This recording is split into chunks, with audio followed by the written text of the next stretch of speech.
நான் தறி ஃபஸ்ட்டு கற்றுக்கும்போது இருந்த சந்தோஷம் இன்றைக்கி அவ்வளோ இல்லை சார். அன்றைக்கி நான் 5000 சம்பாதிச்சாலுமே எனக்கு பெரிய இதுவாக இருந்தது. இன்றைக்கி 50000 சம்பாதிச்சா கூட அந்த சேமிக்க முடியல. எனக்கு வந்துட்டு நீங்கள் பேசும்போது அந்த ஆதங்கம் புரியுது. நீங்கள் 1.5 லட்ச ரூபா 2 லட்ச ரூபா கொடுத்து சேலையை வாங்குறது இல்லை. அது உண்மையான சேலையா, உண்மையான பட்டு சேலையா, காஞ்சிபுரத்து பட்டு சேலையான்றதை டெஸ்ட் பண்ணுங்கள். சேலை நீங்கள் எடுத்து கொடுத்தீங்கன்னா எனக்கு டெஸ்டிங் தமிழ்நாடு ஜரிகை பரிசோதனை நிலையத்தில் எனக்கு டெஸ்ட்டு போட்டு தருவீங்களா அப்படின்னு கேட்கணும் ஒவ்வொரு கன்சியூமரும். கட்டிடுறோம் 20ஆம் தேதிக்குள்ளே எங்களுக்கு எவ்வளோ ஜிஎஸ்டி வருதோ அதை நாங்கள் பண்ணி கொடுத்துறோம், கட்டிடுறோம். ஆனால் எங்களுக்கு வர வேண்டிய ரூபா கரெக்டாக வரமாட்டேங்குது. இது ஃபஸ்ட்டு பஃபூன்லேருந்து எடுக்கும்போது பார்த்தா ஜிஎஸ்டி கிடையாது சார். ஓகே, இது மாதிரி முறுக்கு ஏற்றுனதுக்கப்புறம் ஜிஎஸ்டி. ஆன்லைனில் வாங்குறது வேஸ்ட்.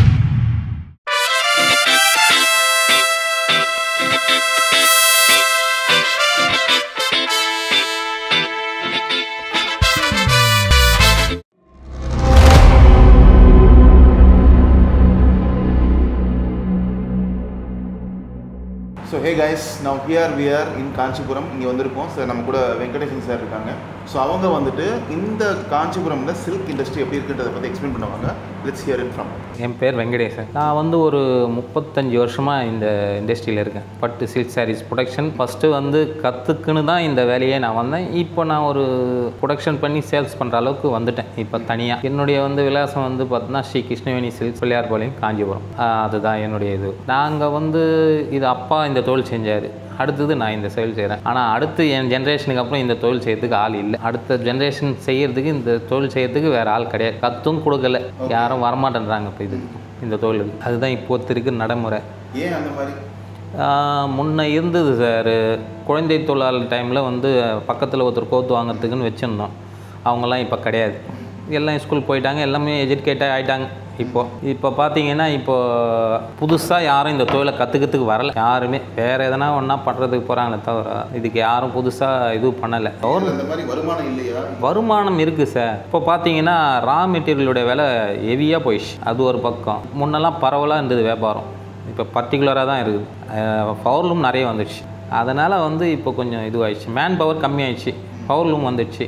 இதை விட காஸ்ட் ஆஃப் ப்ரைஸ் அது கம்மியாகிடுச்சு. அதனால் அதில் அது பண்ணுறாங்க. இப்போது ஒன்லி என்ன பண்ணுதுன்னா பியூர் மட்டும்தான் போகுது. பியூர் ஜரி மட்டும்தான் இப்போது காஞ்சிபுரத்தில் அப்படி இது பண்ணுறாங்க.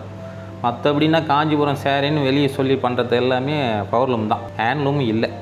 இப்போது தங்கம் வெள்ளி விலை ஏறதுனால இப்போது இருக்கு இன்னும் குறைஞ்சின்னு தான் வராங்க. இதுவாக பண்ணுறதுக்கு இல்லை. அதுதான் இப்போ நடைமுறை நடந்துன்னு இருக்குது. கேட்கலங்க. எப்படி இந்த ப்ராசஸ் எப்படி சார்? இப்போ எங்கேருந்து வருது, இங்கேருந்து நடக்குது, எப்படி அது கொண்டு போகிறாங்க கஸ்டமர்கிட்ட? ரா மெட்டீரியல்னு பார்த்தோன்னா சில்க்கு அந்த பஃபூன் கோரா பெங்களூர்லேருந்து தான் வரணும். பெங்களூர்லேருந்து அவங்க என்ன பண்ணுவாங்க, அதை ப்ராசஸ் பண்ணி பட்டு இழையாக எடுப்பாங்க. அதை எடுத்து நம்ம இது மாதிரி பாவா வேணுன்னா பாவா, சப்புரியானா சப்புரியாக வடிக்குவோம். இதுதான் ரா சில்க். இதுக்கப்புறம் இதை டையிங் பண்ணிக்கணும். நம்மளுக்கு வேண்டிய கலர் இதில் பண்ணிக்கலாம். அதில் ஒரு இது கிடையாது. பண்ணி நம்ம ஜரிகை மட்டும் சூரத்தில் தான் வரணும். இங்கே இல்லை. இங்கே காஞ்சிபுரத்தில் இருக்குது. தமிழ்நாடு கவர்மெண்ட் ஜரிகை இருக்குது. அவங்க ஹோலாக சப்ளை ஆகலை. அவங்க பண்ணுறது சொசைட்டிக்கு தான் கரெக்டாக இருக்குது. அவங்க இது அது இல்லாமல் அந்த ப்ராசஸ் பார்த்திங்கன்னா சொசைட்டிக்கே அவங்களுக்கு டிமாண்ட் தான், பண்ண முடியல. அதனால தான் இப்போ இது கொஞ்சம் நலிவடைஞ்சினே வருது. சொல்லலாம் நிறைய பேர் வெளியூர் சேலை தான் இப்போ காஞ்சிபுரத்தில் இருக்கிறது. ஒரு 100ல் ஒரு 20% தான் சார் காஞ்சிபுரம் சேலை. மற்றது எல்லாமே டூப்ளிகேட் தான். நம்ம ஊரில் ப்ராசஸ் ஆகலை. பவர்லூமில் நெஞ்சு வரது வேறு வெளி மாநிலத்துலேருந்துலாம் கூட இப்போ வந்துடுச்சு. காஞ்சிபுரத்துலேயே இல்லை, வெளி மாநிலத்துலேருந்துலாம் கூட இப்போ வர ஆரம்பிச்சிருச்சு. ஆந்திரா கர்நாடகாவிலேருந்துலாம் வர ஆரம்பிச்சிருச்சு. பவர்லூம்னா ஜனங்க அதை கண்டுபிடிக்க முடியாத அளவுக்கு இப்போ பண்ணிட்டாங்க. அதை ஜனங்க கண்டுபிடிக்க முடியாத அளவுக்கு அதை பண்ணிட்டாங்க. அவ்வளோ இதுவாக பண்ணிட்டாங்க. இப்போ அது ஜனங்க தான் கரெக்டாக பார்த்து வாங்கணும். எக்ஸ்பர்ட் நாங்கள் சொல்கிறோம் சார், இதே சேம் தான் வருது. இப்போ அவங்க பண்ணுறதும் பார்த்தீங்கன்னா சேம் தான். கடையில் அவங்க தான் கேட்டு வாங்கணும்.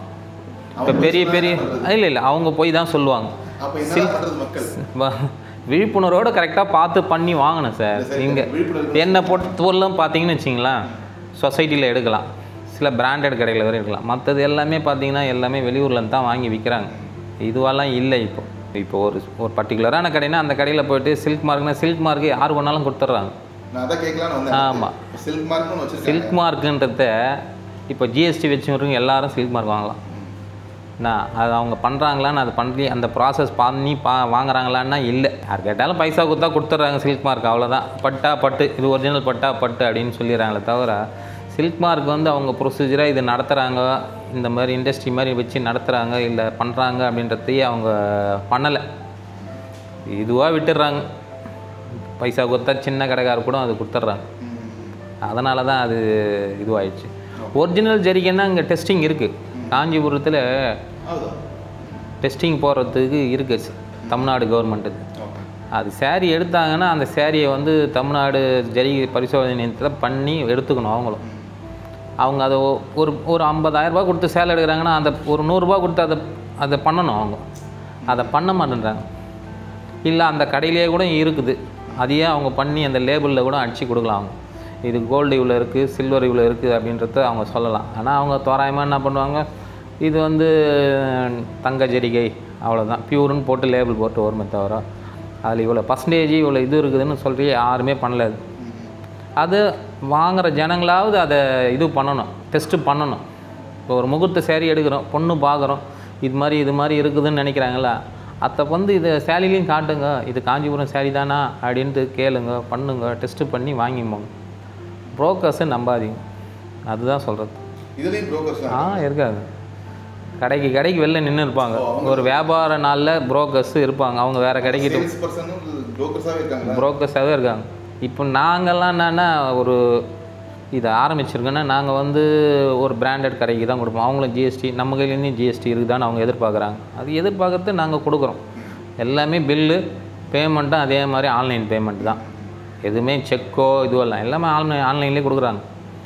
நாங்கள் பார்த்தோம்னா சென்னை, காஞ்சிபுரம், திருச்சி, மதுரை, தூத்துக்குடி வரலாம் கொடுக்குறோம் நாங்கள் சாரீஸ். அவங்க வந்து எப்போ வேணுமோ எங்களது காஞ்சிபுரம் பட்டு சேலை எப்போ வேணுமோ அதுக்கு வரைக்கும் தான் எடுக்கிறாங்க. முன்னெல்லாம் பரவலாக போச்சு சார். ஒரு 15,000 இருந்தது, இப்போ 15,000 2 லட்ச ரூபா வரலாம் இருக்குது சாரீங்க. இப்போ இந்த 15,000 ஆவரேஜ் ஒரு 50,000 வச்சுக்கோங்க. இப்போ ஒரு 50,000 சேலை இருக்குன்னா அது இப்போ ப்ரொடக்ஷன் காஸ்ட் எங்கே இருக்குது? ஏன்னா உங்களுக்கு நீங்கள் கஷ்டப்பட்டு நீங்கள் ரெடி பண்ணுறீங்க. இப்போ நாங்கள் வச்சு விற்கிறவங்க அநியாயம். இப்போது நாங்கள் 10% மார்ஜின் வச்சு தான் சார் கொடுக்குறோம். நாங்கள் அதுலேயே நாங்கள் அந்த டையிங்கு எல்லா ப்ராசஸும் முடித்து ஒரு 10% மார்ஜின் வச்சு சேலை ரெடி பண்ண காஸ்டிங் ப்ரைஸு, லேபரு எல்லாமே வச்சு 10% மார்ஜின் வச்சு கொடுத்துட்றோம். அவங்க ஒரு 20% 30% மார்ஜின் வச்சு விற்பாங்க. ஆமாம், நாங்கள் ஜிஎஸ்டி போட்டு தான் கொடுப்போம், அவங்களும் ஜிஎஸ்டி போட்டு தான் விற்கிறாங்க. அவ்வளோதான். அவங்களும் அது கரெக்டாக அவங்க பண்ணுறாங்க. ஆனால் அவங்களும் வெளியூர் சேலையில் தான் லாபம் அதிகமாக இருக்குது. நம்ம ஊர் சேலையில் லாபம் இல்லை, கம்மியாக இருக்குதுன்னு நம்மளது பர்டிகுலராக. இப்போ நீங்கள் வந்து என்னை வந்து பட்டு சேலை இப்படி தான் வேணும் அப்படின்னு கேட்குறவங்களுக்கு தான் அது அந்த சேரீ காட்டுவாங்க. இல்லைன்னா வெளியூர் சேலை காட்டி தான் விற்கிறாங்க. வேறு ஒன்றும் எதுவுமே கிடையாது அதில். அதே மாதிரி காஞ்சிபுரம் சேரீக்கு ரீவேல்யூ உண்டு. இன்னிலேனாலும் ஒரு 5 வருஷம் பொறுத்தாது அதனுடைய ரீவேல்யூ உண்டு. அப்போ இந்த வாரண்டி மாதிரியோ இல்லை சீக்கிரம் அது என்ன சொல்கிறது, சீக்கிரம் இல்லை வாய்ப்பு இல்லை அப்படின்னு இல்லை சார். மெயின்டைன் பண்ணணும். சேரீ எடுத்து போனோம்னா நம்ம ஒரு காட்டன் துணியில் தான் வைக்கணும். நாங்கள் கொடுக்குற பொட்டிலையோ பிளாஸ்டிக் கவர்லேயோ போடவே கூடாது சார். காட்டன் துணி உள்ளே தான் வைக்கணுமே. காட்டன் துணியில் வச்சுனா தான் அந்த ஜரிகை கருக்காது. இல்லைன்னா வெள்ளி கருத்துரும். காற்று போலன்னா வெள்ளி கருத்துரும். தங்கம் மூலமையும் சேர்த்து தான் கருத்துரும் அது சார். தங்கம் வந்து பாலிஷ் தான், கோல்டு தான் மோல்டு. பட்டு மேலே கோல்டு, சில்வர் வந்து மோல்டு, அதுக்கு மேலே பாலிஷ் தான். வெள்ளி மேலே பாலிஷ் தான் கோல்டு. அதுதான் சூரத்துலேருந்தே வரது. 1 கிராம் ஒரு கிலோ உருக்கணும்னா 3 கிராம் கோல்டு வரும். சில்வர் வந்து ஒரு 250 ஒரு 300 வரும். அவ்வளோதான் அதனுடைய இது. 1 கிலோ ஜரிகை உருக்கணும்னா இவ்வளோ தான் வரும், அதுக்கு மேலே வராது. இப்போ இருக்கிறது சொசைட்டி தான் இன்னும் கொஞ்சம் அதிகமாக வரும். சொசைட்டி இது பார்த்தீங்கன்னா ஒரு 4 கிராம் கோல்டு வரும். சில்வர் பார்த்தீங்கன்னா ஒரு 350 கிராம் வரும். அப்படி தான் போயின்னு இருக்குது. அது நம்மளது ப்ரைவேட் இதை விட சொசைட்டி இது கொஞ்சம் அதிக இது உண்டு. ஆனால் அவங்களது காஸ்ட் ஆஃப் ப்ரைஸுக்கு மேலே பார்த்தீங்கன்னா 50% மேலே மார்ஜின் வைப்பாங்க. அது ஒரு நிறுவனம் நடக்குது இல்லை, அந்த நிறுவனத்தில் ஒர்க் பண்ணுறவங்களுக்கு சம்பளம் நாங்களும் சம்பளம் தரோம். ஆனால் அவங்க கொஞ்சம் அதிகம் சம்பளம், ஒர்க்கர்ஸ் அதிகம், எல்லா ப்ராசஸுக்கும் அவங்க போட்டு கடைசியில் ஜிஎஸ்டி போட்டு அவங்க ஒரு 50% மார்ஜின் வைப்பாங்க. ஆனால் வியாபாரம்னு பார்த்தா அவங்களுக்கு கொஞ்சம் சுருங்கிடுது. முன்னெல்லாம் நல்லா இருந்தது சொசைட்டி. இப்போ அது மாதிரி இல்லை. காஸ்ட் ஆஃப் ப்ரைஸ் அதிகமானோன்னு எல்லாம் போயிட்டாங்க. மாஸ்டர் வீவர்ஸ்லாம் எல்லாமே வயசாகி போச்சு சார். 60 வயசு 70 ஆயிடுச்சு. அடுத்த ஜென்ரேஷனுக்கு யாரும் இல்லை. எங்கள் ஜென்ரேஷனோட முடிஞ்சு போகுது. இதுக்கப்புறம் புதுசாலாம் யாரும் வரமாட்டாங்க, வரலை. இருக்கிறவங்களும் அப்படியே வச்சுக்கின்னு இன்னும் ஒரு 10 வருஷம் ஓட்டலாம், அவ்வளோதான். அதுக்கு மேலே ஓட்ட முடியாது. கொஞ்சம் போதும். அடுத்து காஞ்சி பட்டோட வாய்ப்பு பார்த்தீங்கன்னா வாய்ப்பே கிடையாது. எப்படிலாம் சரி பண்ணலாம்? இப்போ அடுத்து வந்து பட்டு வந்துட்டு திரும்ப நம்ம கொண்டு வரணும், எல்லாருக்கும் வந்துட்டு இது ஒரு எக்கானமியாக பில்ட் பண்ணி இது இப்போ அது மாதிரி பண்ணலாம் சார். பண்ணன்னா கல்வியில் தான் எடுத்துன்னு வரணும்.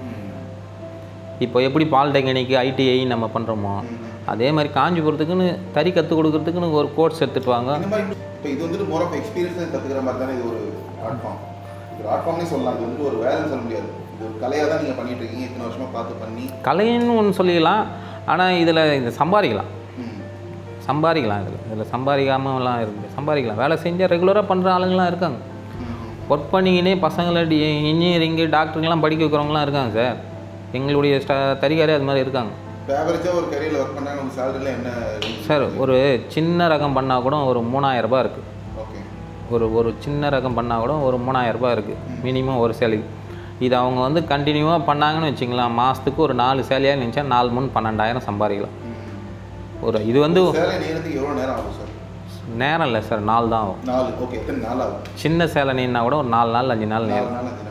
இப்போ நாங்கள் முகூர்த்த சேலைனா வந்து 7லேருந்து 10 நாள் ஆகிடும். வருஷத்துக்கு மாதத்துக்கு ஒரு 3 சேலை 4 சேலை நினச்சாங்கன்னா கூட 4 6 24,000 இருக்குது. செய்யணும். அது மாதிரி செய்கிற ஆளுங்க இருக்காங்க. அவங்க அந்த வேலையை செஞ்சுன்னு கரெக்டாக போயின்னு இருக்காங்க. யாருக்கும் அவங்க உண்டு, அவங்க வேலை உண்டு. அவங்களுக்கு நம்ம ப்ராசஸ் பண்ணுறதுக்கு பட்டு ஜரிகை கொடுத்துட்டோம்னா போதும். சில பேர் தான் அது மாதிரி. மற்றபடி அந்த வேலை கற்றுக்குன்னு நிஞ்சின்னு தான் இருக்காங்க இன்றைக்கும். புதுசாலாம் யாரும் வரல. புதுசாக வராங்கன்னா அது வந்து அடுத்த ஜென்ரேஷன் பார்த்திங்கன்னா பவர்லூமில் தான் வராங்க. பவர்லூமில் கூட இது வந்து காஸ்ட் ஆஃப் ப்ரைஸ் அதிகமாகிடுது. கோரா பட்டு பார்த்தீங்கன்னா வச்சுங்க, டூப்ளிகேட் ஜரிகைப்படினாங்க கூட நீங்கள் ஒரு 2 லட்ச ரூபா முதல் வச்சா தான் அதை ரன் பண்ண முடியும். அது 30 சேலை ஒரு மாதத்தில் நிச்சிடலாம். ஆனால் அந்த 30 சேலையும் ஒரே மாதத்தில் விற்கணும்னா விற்க முடியாது. இப்போ முன்னாடி வந்துட்டு இப்போ ஒரு 20 வருஷம் முன்னாடி ஒரு 40 வருஷம் முன்னாடி போகும்போது அப்போ வாங்குற கெப்பாசிட்டி மக்கள்கிட்ட இல்லை. அப்போ வியாபாரம் நல்லா இருந்தது. இப்போ வந்துட்டு எல்லாருக்கும் விருப்பம் இல்லை. அதே மாதிரி சார் காஞ்சிபுரம் சேரீனா பர்டிகுலரான டிசைன் தான் வரும். இந்த கலர் ஏற்றுறது அது மாதிரிலாம் ரொம்ப இருக்காது. காஞ்சிபுரம் பாரம்பரியமாக எப்படியோ அதுதான் வரும். யானை, மயில், குதிரை, இந்த யாழி, இது புட்டாங்க, வனசிங்காரம் டிசைனு இப்படி தான். இல்லை கொடி போட்டு அது டிசைன் வரலாம். அதில் போயிட்டு நம்ம வேறு என்ன பண்ண முடியும்? காஞ்சிபுரம் சேலையில் இதுதான் அப்படின்னு இருக்குது. இப்போ தங்க சேலையே கூட இருக்குது. இதில் யூனிக்கான டிசைன்ஸ்லாம் பண்ண முடியாது. இப்போ இந்த நெய்கிறதுன்றப்போ அந்த ஒரு ஸ்பெசிஃபிக் பேட்டர்ன் இதில் பண்ணலாம் சார். ஓகே, பண்ணலாம். ஆனால் அது இப்போது எல்லாருக்கும் அந்த வரவேற்பு வராது. அது காஸ்ட் ஆஃப் ப்ரைஸ் அதிகமாகும். அந்த ஒர்க் பண்ணி கொடுக்குறதுக்கெலாம் ப்ரைஸ் அதிகமாகும். ஏன்னா இப்போ ஒரு சின்ன எக்ஸாம்பிள் சொல்கிறேன். நான் வந்துட்டு ஒரிசா பக்கத்தில் ரகுராஜ்பூர்னு ஒரு கிராமத்துக்கு போயிருந்தேன். அங்கே எப்படின்னா அங்கே ஒரு ஆர்ட் ஃபார்ம் இருக்குது, பட்டச்சித்திரம்னு சொல்லுவாங்க. இந்த ஓலையில் அவங்க பெயிண்டிங் பண்ணுவாங்க. ஸோ அவங்க அப்பா காலத்தில் பண்ணப்போ ரொம்ப சிம்பிளாக இருந்துச்சு. சும்மா ஒரு 4 கை காலை போட்டு ஒரு மனுஷனை காட்டுற மாதிரி அவங்க பண்ணியிருந்தாங்க. இப்போ அவங்க பையன் அவங்க பேரெல்லாம் அதே இதை பயங்கரமான ஒரு ஆர்ட் ஃபார்ம் ரொம்ப கஷ்டப்பட்டு அதில் பத்மஸ்ரீ அவார்ட்லாம் வாங்கியிருக்காங்க. அப்பாவும் வாங்கி பையனும் வாங்கி பேரனும் வந்து பத்மஸ்ரீ அவார்டு வாங்கியிருக்காங்க கவர்மெண்ட்டு. இப்போ மொத்தம் ஒரு எத்தனை குடும்பங்கள் இந்த பட்டு சார்ந்த சார் இங்கே காஞ்சிபுரத்தில் பொறுத்தீங்கன்னா ஒரு 1 லட்சம் பேர் இருந்தாங்க. 1 லட்சம் பேர். இப்போல்லாம் வந்து அவ்வளோ பேர் இல்லை. இப்போது அந்த ஒரு 60 வயசு ஆகிடுச்சுன்னு வச்சுங்களேன், அவங்களே அந்த தொழிலை விட்டுட்டு பசங்க வேறு போயிட்டாங்க. அவங்களால முடிஞ்சதை பார்க்குறாங்க. இல்லை செக்யூரிட்டி வேலையோ இல்லை வேறு அவங்களால முடிஞ்ச வேலைன்னாவோ அந்த மாதிரி போயிடுறாங்க. அதை கற்றுக் கொடுக்கணுன்ற இதுக்கு அவங்களும் வரல.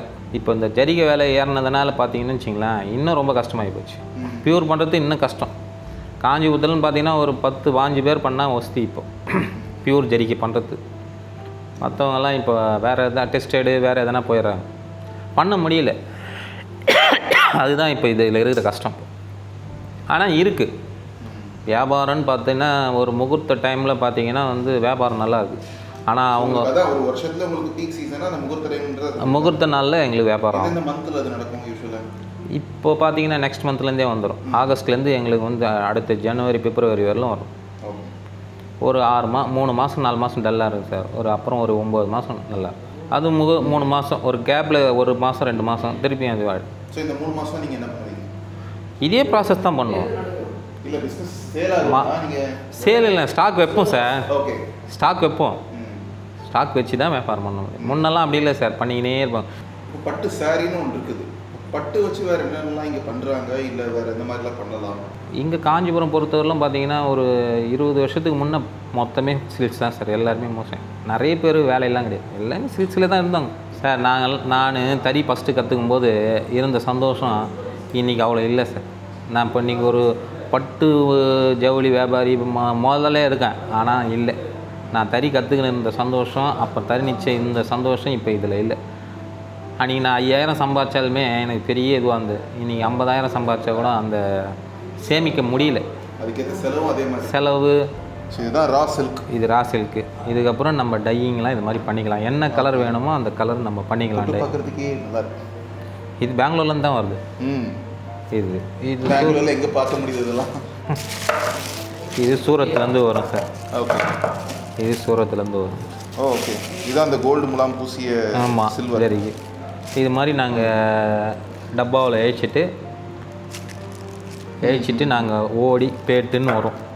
பார்டர் பாடி எல்லாத்துக்குமே இது பண்ணுறது. ஸோ அதை இன்னும் நைஸாக இருக்குது இந்த மாதிரி பண்ணுறோம். ஆமாம், அது மாதிரி டப்பாவில் ஏழிச்சிடுவோம். ஓகே. ஏழிச்சிட்டு நாங்கள் எங்களுக்கு எப்படி வேணுமோ அந்த மாதிரி நீட்டிக்குவோம். இந்த மாதிரி டை பண்ணி டிஃப்ரெண்ட் கலர்ஸில் பண்ணிவிட்டு அதுக்கப்புறம் அதை நெய்கிறாங்க. இப்போ இதுக்கப்புறம் போய் காட்டுறோம் எப்படி வந்து நெய்கிறாங்கன்றதையும் ஒரு ப்ராசஸ் காட்டுறோம். So stay tuned. Please like, share, subscribe to the happy soldier channel. ரொம்ப நன்றி சார். எனக்கு வந்துட்டு நீங்கள் பேசும்போது அந்த ஆதங்கம் புரியுது. அண்ட் கவர்மெண்ட்டை இது டெஸ்ட் பண்ணுங்கள்.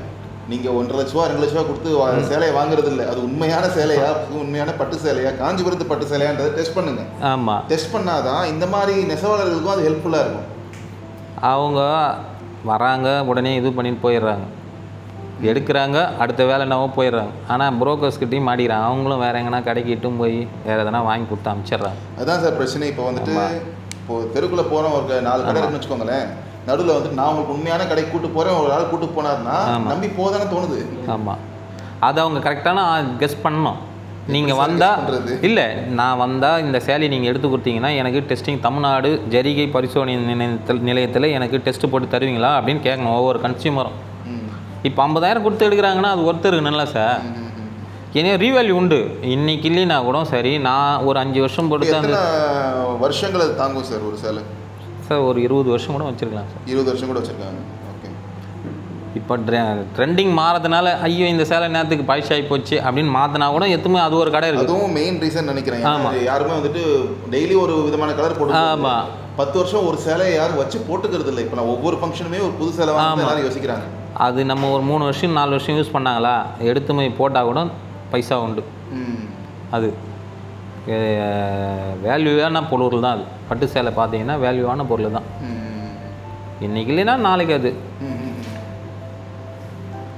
இது சில்க்ஸ் கலர், இந்த கலர் இதில் எத்தனை கலர் வேணுனாலும் இது பண்ணிக்கலாம். இது டையிங்க்கு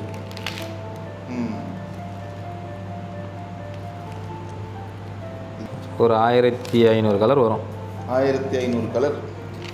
இதுக்கு மேலேயும் இருக்குது. இன்னொரு புக்கு இருக்குது. எனக்கு 20 கலர் பேச சொல்ல முடியாது. ஒரு 10 கலர் சொல்லிடுவேன். 7 கலர் ரெயின்போல இருக்குது, அது மட்டும் சொல்ல தெரியும். 1000 கலர்னா எங்கே போகிறது? 1500 கலருக்கு மேலே சும்மா கொஞ்சம் வித்தியாசம் வரும் சார். ஓகே, கொஞ்சம் வித்தியாசம் வரும். இருக்குது ஒரு 2000 சில்லற கலர்லாம் இருக்குது. இதெல்லாம் அதுதான் சார் அடுத்த ஜென்ரேஷன் இல்லை. அது ஒரு கோர்ஸ் மாதிரி வச்சு பண்ணால் நல்லாயிருக்கும். ஆனால் அதை கரெக்டாக மெயின்டைன் பண்ணணும். ஒன்று கோர்ஸ் குவாலிட்டி, அடுத்து வந்துட்டு இந்த பாலிசிஸ். ஒரு ஷாப் ஓனருக்கும் ஒரு வீவருக்கும் வந்துட்டு எப்படி வந்து பாலிசிஸ் ஈஸியாக அவங்களால பண்ண முடியுமோ. ஏன்னா எல்லாருமே அவங்க வந்துட்டு ஜஸ்ட் அந்த எக்ஸ்பீரியன்ஸ் வச்சு தான் பண்ணிகிட்டு இருக்காங்க. தேர் நாட் எஜுகேட்டட். அவங்களுக்கு அந்த சரியான டைமில் பண்ணுறதோ இல்லையோ அவங்க கற்றுக்கிறதுக்குள்ளேயே இவங்க ப்ராப்ளம் மாட்டிக்கிறாங்க. ஸோ அதுக்கு ஈவன் இஃப் கவர்மெண்ட் ஒரு பாலிசி போடுறீங்கன்னா அது கரெக்டாக ஃபாலோ பண்ணுறதுக்கான ஒரு ஆப்பர்ச்சுனிட்டி அவங்களுக்கு கொடுங்க. கற்றுக்குறாங்கன்னா கூட சார், தறி கற்றுக்குறாங்கன்னா அவங்களுக்கு ஒரு இது கொடுக்கணும் சார், ஸ்டைபண்ட் மாதிரி கொடுக்கணும். மாதம் வந்து கற்றுக்குறாங்கன்னா அவங்க வந்து ஒரு ஊக்கத்தொகை. ஏன்னா அதான் ஒரு வாய்ப்பு இருக்குன்னு அவங்க தெரிஞ்சால் தான் உள்ளே வரணும்னு ஆசைப்படுவாங்க. நீங்கள் சொல்கிறதெல்லாம் இங்கே வேலையை பார்த்துட்டு இப்போ செக்யூரிட்டியாக இருக்காங்கன்னா அது இன்னும் கஷ்டமாக தான் சார். இப்போ செக்யூரிட்டியாக போயிருக்காங்க. இப்போ அது மாதிரி ஒர்க் பண்ணிட்டு வந்து பட்டு பூங்காவில் போய் பண்ணால் நல்லா தான் இருக்கும். அது மாதிரி ஆளுங்களாம் வச்சு பட்டு பூங்காவில் வேலை கற்றுக் கொடுத்தவங்கலாம் வந்து பட்டு பூங்காலே ஒரு இன்ஸ்டியூட் வச்சாலும் நல்ல ஒரு ஐடியா தானே. பண்ணலாம், பட்டு பூங்காலையும் பண்ணலாம். அது மாதிரி ஒவ்வொருத்தரும் ஒவ்வொரு இது படிக்கிறாங்க, கற்றுக்குறாங்க. ஏன்பா வருமானம் இப்போ ஒரு பேசிக்காக ஒரு 15,000 வருமானம் வரும்போது ஏன் அந்த தொழில் அவங்க கற்றுக்கூடாது? இண்டஸ்ட்ரியில் போய் ஏன் கற்றுக்கணும்? இந்த தொழில் பண்ணலாம். இது இங்கே செய்ய மாட்டோம், குறைஞ்சி போச்சு சார். மொத்தத்தில் காஞ்சிபுரத்தில் பார்த்தீங்கன்னா இப்போ ஒரு 20-25% தான் சார் உற்பத்தி. மீதி எல்லாமே வெளி மாநிலம் தான். இப்போ நாங்கள் ஃபைல் பண்ணி கட்டிடுறோம். 20ஆம் தேதிக்குள்ளே எங்களுக்கு எவ்வளோ ஜிஎஸ்டி வருதோ அதை நாங்கள் பண்ணி கொடுத்துறோம், கட்டிடுறோம். ஆனால் எங்களுக்கு வர வேண்டிய ரூபா கரெக்டாக வரமாட்டேங்குது. அதாவது 3 மாதம் 4 மாதம் 5 மாதம்னு நாங்கள் 3 ஜிஎஸ்டி கட்டினா எங்களுக்கு எவ்வளோ ஆகிடுது? நாங்கள் எவ்வளோ இன்புட் எடுத்துட முடியும்? ஆனால் நான் உங்களுக்கு போடுற சேலை ரேட்டு அதிகம்தான். அதாவது காஸ்ட் ஆஃப் ப்ரைஸ் அதிகம் தான். இப்போ காஞ்சிபுரம் சேலை சின்ன சேலையும் இருக்குது, ஒரு 15,000 ரூபாயிலேருந்து ஸ்டார்ட் ஆகும் இருக்குது. அதுக்கேற்ற ப்ரைஸ். நான் வந்து முகூர்த்த சேரீ மட்டும்தான் நான் பண்ணுறேன். என்ன மாதிரி சின்ன சேலைங்க, என்னை விட பெரிய சேலை பண்ணுறவங்களாம் இருக்காங்க. ஆனால் எல்லாருக்குமே இந்த தங்கம் வெள்ளி விலை ஏறினது கொஞ்சம் கஷ்டம்தான் சார். அதே மாதிரி இந்த ஜிஎஸ்டி எடுத்துட்டாங்கன்னு வச்சிங்களேன், இந்த தறிக்கு இப்போ ஹேண்ட்லூமுக்கு மட்டும் நல்லா தான் இருக்கும், இன்னும் கொஞ்சம் நல்லாயிருக்கும். அவ்வளோதான். அடுத்த ஜென்ரேஷனை காப்பாற்றலாம், அவ்வளோதான்.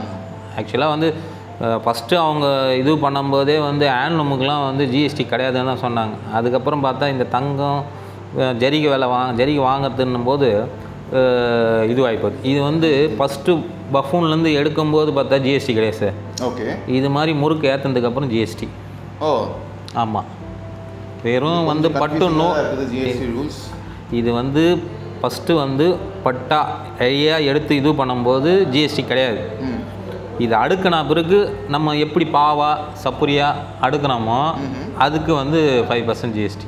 Okay okay. இதுதான் இப்போ சீமான் கூட ஒரு படத்தில் ஒரு இதில் சொல்லியிருப்பார், பர்கருக்கு 5%, கடலை மிட்டாய்க்கு 18%. அதே தான் இதுவும். இது ப்ராசஸ் பண்ணும்போது பார்த்தீங்கன்னா பட்டுப்பூச்சிலேருந்து எடுத்து சப்புரியாக நீட்டும் போது பார்த்தீங்கன்னா ஜிஎஸ்டி கிடையாது, அதுக்கு ஜிஎஸ்டியே போட மாட்டாங்க. ஆனால் அதை வந்து பாவா சப்புரியாக ஆக்கினா 5% ஜிஎஸ்டி கவர்மெண்ட்டு. அதே மாதிரி இது அவங்க சொல்கிறது வந்துட்டு ஜிஎஸ்டி தப்புன்னு சொல்ல வரல, அவங்க பே பண்ணுற ஜிஎஸ்டி கரெக்டாக அந்த 1.5 மாதத்துக்கு திரும்ப வந்துச்சுன்னா பிஸ்னஸ் ரொட்டேஷனில் அதுதான் கவர்மெண்ட்டு வந்து அந்த சட்டம் கரெக்டு தான். எம்எஸ்எம்இ சட்டம் வந்து கரெக்டு தான். இந்த மைக்ரோ வருது சார், எங்களை சட்டத்தை கரெக்டாக ஃபாலோ பண்ணாலே இட் வில் ஹெல்ப் தெம். அப்படிதான் அது வந்து நடைமுறைப்படுத்த முடியல. இப்போ நாங்களும் பார்த்தீங்கன்னா அந்த கடைக்காரங்களே நம்ப வேண்டியதாக இருக்குது நம்ம பொருள் மார்க்கெட் பண்ணுறதுக்கு. அவங்களும் வாங்கி விற்கிறாங்க, அவங்களும் விற்கிறாங்கன்னு பார்த்தா இப்போ எங்களுக்கு வேறு வழியே இல்லை. நாங்கள் விற்ற பைசா, நாங்கள் போட்ட சேலைக்கு எங்களுக்கு 45 நாளில் ரூபா 50 நாளில் ரூபா கொடுத்துருந்தாங்கன்னா நாங்களும் வாங்கினவங்களுக்கு கொடுத்துருவோம். வந்து இப்போ நிறைய டெக்னாலஜி டெவலப் இருக்குது, நிறைய கம்பெனிஸ் வெப்சைட்லேருந்து டேரெக்டாக செல் பண்ணுறாங்களே, நீங்கள் டேரெக்டாக கஸ்டமர் ரீச் பண்ண முடியுது சார்? அது மாதிரி பண்ணலை சார் நிறைய பேர். அது எல்லாமே டூப்ளிகேட் தான். ஆன்லைனில் வாங்குறது வேஸ்ட். ஆன்லைனில் எல்லாமே டூப்ளிகேட் தான். நாங்கள் வந்து சில்க் வாங்கணும்னா இங்கே டேரெக்டாக காஞ்சிபுரம் தான். ஸோ மிக்க நன்றி சார், இங்கே வந்துட்டு இந்த காஞ்சிபுரம் சேலைகளை பற்றி இத்தனை விஷயம் கற்றுக்கிறதுக்கான ஒரு வாய்ப்பு கொடுத்ததுக்கு மிக்க நன்றி. இப்போ வந்துட்டு இன்னும் போய் நெசவாளர்கள் எப்படி நெய்கிறாங்கன்றது போய் பார்ப்போம். பாருங்கள், மேலே ஜரிகை அழிக்கிறது பாருங்கள், ஓகே, நெய்யறது பாருங்கள், தார் சுத்தத்தை பாருங்கள், எல்லாம் வீடியோ எடுத்துங்க. Ton sir. ஓகே, ரொம்ப தேங்க்ஸ் சார், நன்றி, மிக்க மகிழ்ச்சி.